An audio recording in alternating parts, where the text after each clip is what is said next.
Bonjour et bienvenue dans cette nouvelle vidéo, ici le fan de Komiya, pour la vidéo mensuelle sur le prix des AR de EV. Et oui, c'est la vidéo que vous aimez tant à chaque fois, à chaque début de mois, on le fait depuis un petit moment, depuis le mois de février, vous le voyez ici en bas, sur mon beau petit classeur où je garde à chaque fois le prix. Et ce qui sera intéressant de faire d'ici quelques mois, c'est de voir quelle a été l'évolution sur quelques cartes. Vous avez ici le top 5 des cartes les plus chères des AR au mois d'avril. Et avant de se plonger dans les chiffres du mois de mai, n'hésitez pas à vous abonner. On approche des 500 abonnés. Ça va assez vite. Et n'hésitez pas à mettre un petit pouce sur cette vidéo. Alors, quel changement il y a eu ce mois? Eh bien, vous allez le voir très rapidement, je vous le dis tout de suite, il y a eu de grosses baisses sur de très nombreuses cartes. Et c'est peut-être dû à la situation actuelle avec le stock en magasin qui part très vite et le marché secondaire qui stagne un peu. Peut-être un peu plus d'ouverture comme les prix ne s'envolent pas sur les dernières séries. Peut-être que les gens sont plus enclins à ouvrir. Il y a eu 151, les coffrets fluorescentes. On va voir que sur 151, ça se sent un tout petit peu au niveau des prix des AR, même si on le rappelle, sur le mois d'avril, 151, ça restait la série la plus performante, puisque du coup, toutes les AR étaient au-dessus de 15€, voire à peu près 15€. On va voir que ça a joué sur ce mois-ci, mais de manière générale, le marché était assez stable en avril. On a le bilan ici, donc avec une forte arrivée de nouvelles cartes, peu de cartes qui étaient passées sous les 15€ et une grande majorité quand même. Déjà, la tendance se voyait déjà sur le mois d'avril. Au mois de mai, je vais vous faire défiler le tableau. Je sais que d'habitude, j'aime bien passer en détail certaines cartes, mais c'est assez fatigant. Il y a quelques cartes, donc celles qui sont indiquées en vert, ce sont les cartes qui sont passées sous les 15€ ou qui étaient déjà sous les 15€, et la tendance se confirme. Donc vous voyez que, comme quoi, il y a toujours un moment sur lequel il faut acheter les cartes. Alors, je vais pas vous dire que c'est maintenant qu'il faut le faire, parce que moi déjà je ne le fais pas. Je vous ai déjà dit, je n'achète plus normalement en français, à part si c'est un illustrateur que je collectionne. Je préfère prendre les cartes en japonais. Mais c'est vrai que la tendance étant à la baisse, ça peut être intéressant de se positionner sur certaines des cartes que vous n'avez pas encore pu acheter ou pour lesquelles vous avez l'intention de les acheter. Donc je vous fais défiler le tableau. En vert, ce sont les cartes qui ont baissé. En noir, ça indique une nouvelle carte, puisque du coup le prix n'était pas à 15€ avant. Et vous voyez qu'il y a quand même pas mal de cartes qui ont un prix qui a baissé. Le Malos, on l'avait vu, il s'était cassé la figure au mois dernier, ça a continué. Et du coup, la plupart des cartes qui ont augmenté, on va voir que c'est des cartes qui performent déjà depuis longtemps. Donc la tendance est fortement à la baisse, on va le voir au niveau du total. Et sinon, de très mauvaises performances sur EV8, j'étais très surpris. C'est vrai qu'on en a eu pas mal, que ce soit en blister, avec les nouveaux blisters qui ont fait un peu débat dans le sens où on a eu un retour en arrière avec que du plastique, un peu le format qu'on avait avant, notamment sur EB encore c'était comme ça, sur les premières séries en tout cas, après ça avait changé. Et pas mal de panachage dans certains coffrets, il y a eu du réassort de display, donc ça peut expliquer la baisse du prix, et donc il n'y a plus que 2 AR sur EV8, évidemment c'est 2 AR qui performent très bien, mais du coup on voit que sur le récent, sur le très récent, les AR ont beaucoup de mal à performer, à part sur Fable Nébuleuse, qu'on a déjà dit, hein, c'est une des séries qui performe le mieux au niveau des AR, avec EV2 et 151, et du coup EV9, bah pareil, hein, même chose, même si la série fonctionne assez bien, en magasin c'est très dur d'en trouver, mais sur le marché secondaire ça stagne, ça s'accumule et eh bien les produits ne partent pas. Et donc pour les cartes on a le même effet puisque les gens vont ouvrir, c'est une série petite, on l'a déjà dit, donc forcément on trouve très vite les mêmes cartes au niveau des airs. Les taux de drop ne changent pas trop d'une série à l'autre, vous avez entre 12 et 13 boosters pour avoir une AR, donc on l'a déjà dit, c'est une des raretés les plus intéressantes, mais eh bien si le marché est trop comment dire, est trop inondé de cartes et d'items, eh bien, on a l'effet qu'on a en ce moment.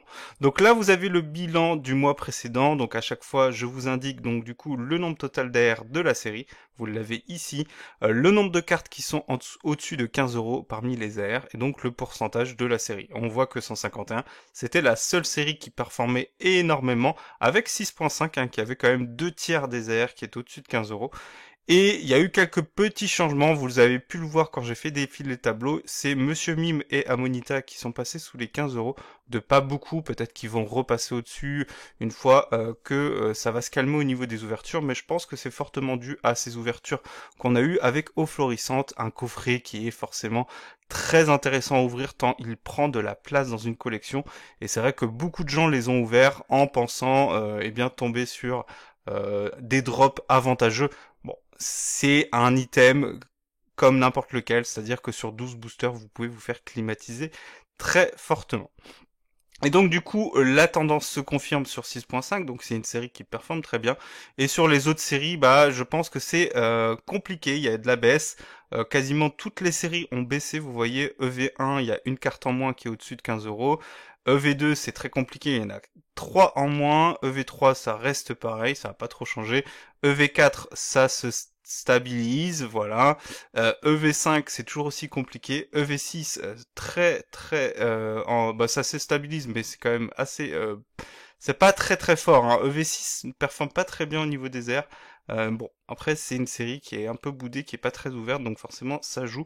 EV6.5 qui se maintient comme étant la deuxième meilleure série au niveau des airs après 151, ça fait très plaisir. EV7, EV8 et EV9, on l'a dit tout à l'heure, ça performe très bien au niveau du CD, mais au niveau des cartes c'est très compliqué, à part quelques exceptions. Donc ce qui est assez marrant, c'est que sur le début du bloc, on a des séries assez... on va dire assez moyennes avec peu de cartes qui performent énormément, ou sur le récent c'est l'inverse, on a dans l'ensemble des cartes qui performent moyennement, mais dans chaque série des cartes qui performent énormément, contrairement aux premières séries, même s'il y a quelques exceptions comme le Magikarp de EV2 et le Groudon de EV4 évidemment. Au niveau des chases les plus importantes, les AR, ça n'a pas changé. C'est toujours Magikarp qui a quand même réussi à prendre encore 10 €. Donc en légère progression, ça va se stabiliser, je pense, autour des 100, 150 € sans problème. On commence à voir même des cartes, si vous voulez la carte pour le classeur, on commence à voir des cartes beaucoup moins chères. Donc peut-être que au niveau de l'offre, ça va se diversifier au fur et à mesure. Mais c'est assez logique vu que la série commence à dater un peu. Donc il y a plus de temps qui s'est écoulé depuis la sortie de la série. Groudon qui revient un tout petit peu en performance puisque ça avait fortement baissé et ça revient un peu mieux.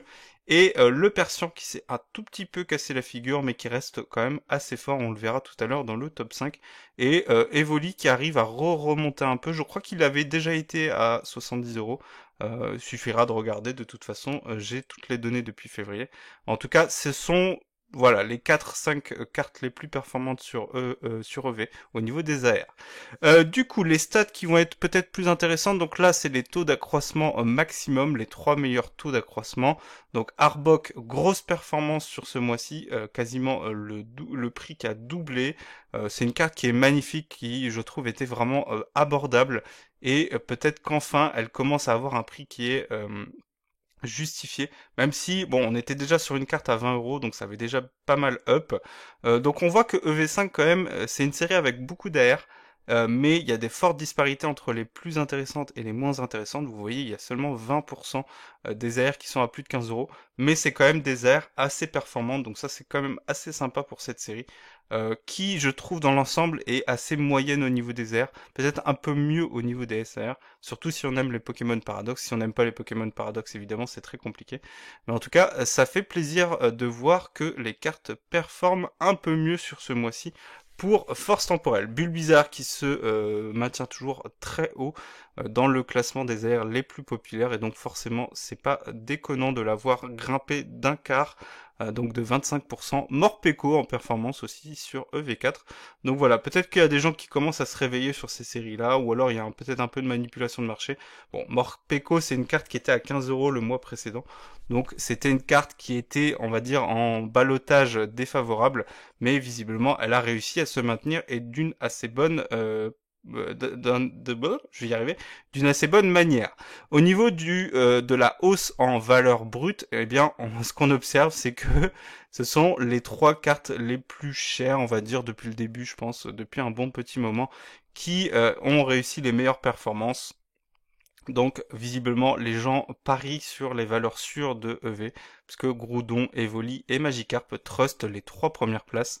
Au niveau des baisses, c'est assez varié. On a du Fouinard sur EV9 qui était très cher, voire trop cher, et qui a perdu 50%. Faut s'y attendre sur Aventure Ensemble, je pense, parce que, je vous l'ai déjà dit, il y a peu d'AR, il y a eu pas mal d'ouvertures, c'est une série qui sort à une période où les gens aiment ouvrir, une période où les gens veulent ouvrir, et donc forcément il y en aura de plus en plus, donc ça risque de s'accentuer, peut-être pas forcément pour le Fouinard qui peut se stabiliser, mais on le verra, peut-être qu'il y a d'autres cartes qui vont baisser. En tout cas, je pense que EV9, à part le Reshirams et le Articodin, ça risque d'être très très compliqué, notamment pour le Wailord de se maintenir, mais on verra.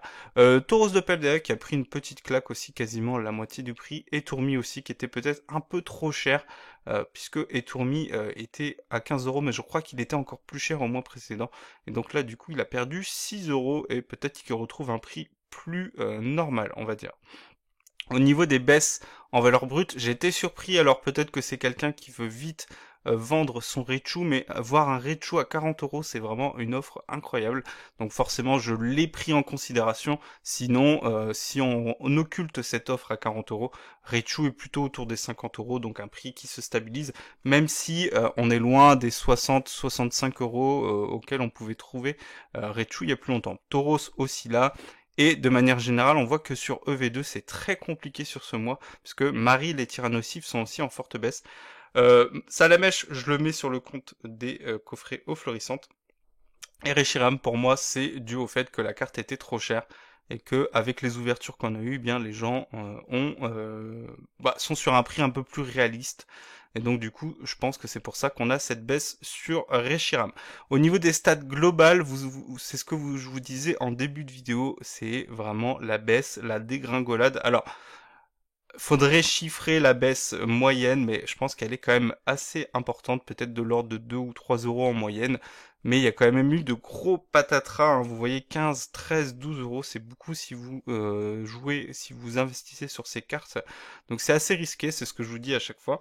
Donc 70 cartes qui ont un prix qui baisse, donc j'ai considéré une baisse à partir de moins 1 €. Donc là par exemple le Fungusuri, il est pris en compte. Un prix stable, ça peut être une baisse de moins d'1 € ou une hausse de moins d'1 €. Donc là, du coup, il y a peu de cartes qui ont été stables. Il y a quand même eu des cartes qui ont un prix qui a augmenté. Donc 15, c'est quand même respectable, mais vous voyez, c'est 5 de moins que le mois précédent. Très peu d'entrées par rapport au mois précédent, il y en a eu 10 de moins, donc ça c'est assez fou. Et au niveau des cartes qui sont passées sous les 15 €, ça a explosé, donc des cartes qui sont revenues à un prix normal, on va dire, et aussi eh bien des cartes qui étaient trop chères, donc des cartes qui étaient manipulées, donc qui sont redescendues à des prix plus abordables. Donc je pense que c'est tout pour moi pour cette vidéo. Je vous mets le top 5 des cartes les plus chères. Vous avez à côté leur évolution par rapport au mois précédent. Donc on voit que notamment le Carapuce 251 est en baisse. Encore une fois, coffret eau florissante probablement. Le Persian qui a baissé, peut-être qu'il était un peu trop cher. Après, encore une fois, je regarde le prix une seule fois dans le mois, donc c'est possible que le prix ait fluctué dans ce mois d'avril. En tout cas, Groudon et Magikarp qui sont en bonne santé. Et donc du coup, on surveillera et on verra si la tendance se confirme pour le mois précédent. Pour le mois précédent, je considérerai du coup les cartes de V10, même si on sera au tout début. Donc forcément, les prix seront peut-être un peu gonflés. En tout cas, on verra comment ça évolue sur les séries les plus récentes. Et je vous ai mis cette fois-ci, donc du coup, quelqu'un m'a demandé en commentaire. J'ai pas regardé toutes les cartes promo de TB, mais je pense qu'il y a que la Salamèche au-dessus des 15 € qui tourne autour des 20 €. Donc on peut l'avoir encore pour 20 €, ce qui reste, on va dire, respectable pour une carte qui était facilement à 5 euros trouvable à l'époque. Enfin bref, donc on est sur Flamme Obsidienne. Je crois que les autres sont pas au-dessus de 15 euros, n'hésitez pas à me dire si je me trompe. Et la Reshiram de N de la Display Stamp qui a encore pris 15 euros. Donc à voir comment ça évoluera, c'est une carte qui est beaucoup trop chère selon moi. On va voir, on va voir. Faudra surveiller, mais pour moi je trouve que la carte est quand même relativement chère. En tout cas, c'est tout pour cette vidéo. N'hésitez pas à me dire quelles sont les cartes que vous avez fait rentrer parmi ceux-là ce mois-ci. Est-ce que vous avez réussi à les trouver à ces prix-là? Ou alors est-ce que vous les avez payés plus cher? N'hésitez pas à me le dire en commentaire. Allez, on se retrouve bientôt pour une prochaine vidéo. Ciao!